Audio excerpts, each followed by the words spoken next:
Hello अस्सलाम वालेकुम viewers, क्या हाल हैं आपके, कैसे हो, ठीक हो सब से। जैसा कि मेरा नाम गुल मोहम्मद और गाइस मैं आज जा रहा हूँ हैदराबाद अपने बच्चों से मिलने। बहुत दिन हो गए हैं, मेरे बच्चे उधर ही हैदराबाद हैं। मेरे अम्मी घर आज मैं फाइनली जा रहा हूँ हैदराबाद अपने बच्चों से मिलने और कोशिश करूँगा वो आए। स्कूल जाते हैं तो इस वजह से अभी कुछ दिन में स्कूल भी खुलने वाले हैं, इस वजह से मैं अपने बच्चों को लेने जाऊंगा और आपको दिखाता हूँ कि हम सफ़र कैसे करते हैं। ट्रेन में जाऊंगा, आगे चल के आपको दिखाते हैं। ये मैं अभी जा रहा हूँ हैदराबाद, तो अभी सामने आप दिखाएं ये आप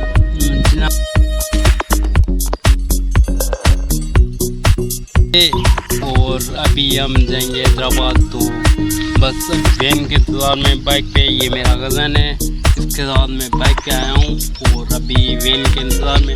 वो सामने हमारा घर है पूरा, ये हमारा गांव है, यहाँ से हम अभी बाइक पे आए हैं। अभी हम जाएंगे हैदराबाद, वैन के इंतज़ार में बैठे हैं। तो बस अब सफ़र करते हैं, देखते हैं सफ़र कैसे होता है, आगे देखते हैं।